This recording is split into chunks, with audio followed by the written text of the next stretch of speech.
జై Shriram. Welcome back to my channel. ఈరోజు కార్తీక మాసంలో మొదటి వారం.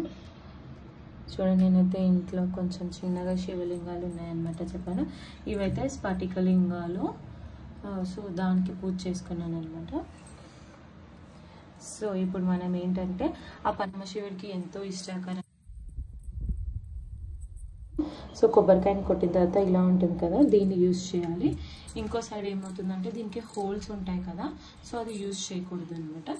ఫస్ట్ అయితే ఇక్కడ కొన్ని బియ్యం పోసుకొని దానిపైన కొంచెం పసుపు, కొంచెం కుంకుమ వేసి ఇలా పొజిషన్ సెట్ చేసుకొని కొద్దిగా ఫ్లవర్స్తో డెకరేట్ చేసుకోవాలి. సో మనం ఫస్ట్ దీపంతానికి అయితే బొట్లు పెట్టుకోవాలి కదా. ఇప్పుడు ఈ దీపంతానికి కూడా బొట్లు పెట్టేసుకుందాం. ఇలా చేయడం వల్ల పరమేశ్వరుడికి చాలా ఇష్టం అంట, చాలా ప్రీతికరం. పైగా మనకి ఇప్పుడు ప్రవచనాలు చెప్పే వాళ్ళ ద్వారా తెలుస్తున్నాయి కాబట్టి చాలామంది పెడుతున్నారు. అప్పుడు ఓన్లీ కొందరికి తెలుసు కాబట్టి కొందరే పెట్టేవాళ్ళు. ఇప్పుడైతే దీంట్లో ఆయిల్ పోసుకోవాలి. సో ఇక్కడ మనము 3 దీపాలు ముట్టించుకోవాలండి. ఎందుకంటే పరమశివుడు ముక్కంటేశ్వరుడు కాబట్టి 3 దీపాలు దేవుడికి ఫేస్ చేస్తూ ఉండాలి. దీపాలు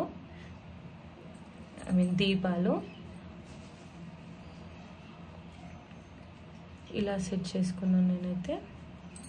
సో దేవుడికి ఇలా ఉంటుంది అనమాట. ఎందుకంటే పక్కనే ఇక్కడ ఉంది, ఇక్కడ పెట్టుకోవడానికి అంత ప్లేస్ లేదనమాట. సో ఇలా ఉన్నా కూడా దేవుడు ఇక్కడ కూడా ఉంటాడు కాబట్టి ఇలా దేవుడికి పక్కన పెట్టాను అనమాట.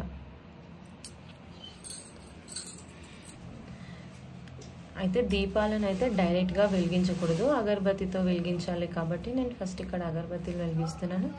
ఇక్కడ నేను శివుడికి పూజ చేశానండి ఆల్రెడీ. సో ఇప్పుడు ఇక్కడ స్టార్ట్ చేద్దాం.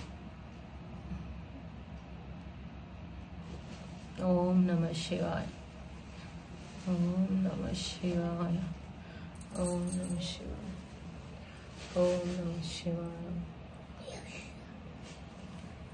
జై బోలో శివప్పకి జై. ఇక్కడ ఊది యాడ్ చేస్తున్నానండి, ఎందుకంటే నాకు ఇష్టము. అలాగే చెడు కానీ మంచి పాజిటివ్ వైబ్రేషన్స్ రావడం కోసం ఇల్లంతా గుప్పు అని మంచి వాసన వస్తుంది. అలాగే మన శివయ్యకి కూడా భస్మం అంటే చాలా ఇష్టం కాబట్టి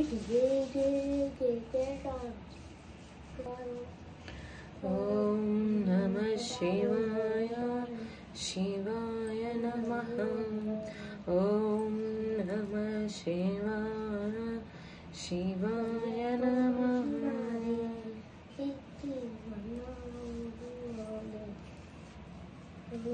మీరు కూడా ఒక్కసారి ఇలా వెలిగించుకోండి. చూడండి ఎంత బాగుందో. చాలా ఈజీ ప్రాసెస్ అండ్ పరమశివుడికి ఎంతో ఇష్టమైంది నారికేల దీపం. ఓం నమః శివాయ. శివుడికే కాదండి, అర్ధనారీశ్వరుడి రూపంలో ఉన్న వాళ్ళకి ఎవరికైనా కాదు, అర్ధనారీశ్వర రూపంలో ఉన్న ఫోటోకి పూజ చేయండి.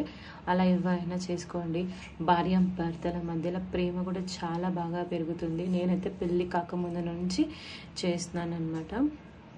నాకు మా హస్బెండ్కి మధ్యలో టర్మ్స్ బాగాలేవు అన్నప్పుడల్లా నేను అర్ధనారీశ్వర స్తోత్రం చదవడం, స్వామికి దేవుడా అంటూ ఒక పువ్వు పెట్టినా కూడా మా ఇద్దరి మధ్యలో ప్రేమ చాలా మంచిగా ఉంటుంది అనమాట. కొట్లాటలు, చిరుబుర్ర అనుకోవడం అలాంటిది ఏది జరగదు. అందుకే ఈ అర్ధనారీశ్వర ఫోటో మా ఇంట్లో ఉందన్నమాట. ఇలా చిన్నగా నా స్టేజ్కి తగ్గట్టు నేను ఎంత చేయగలనో అంతే చేసుకున్నాను అనమాట. ఇంకా చూద్దాం, ఆ పరమశివుడు అనుగ్రహంతో ఇంకా ఎక్కువ చేస్తానేమో.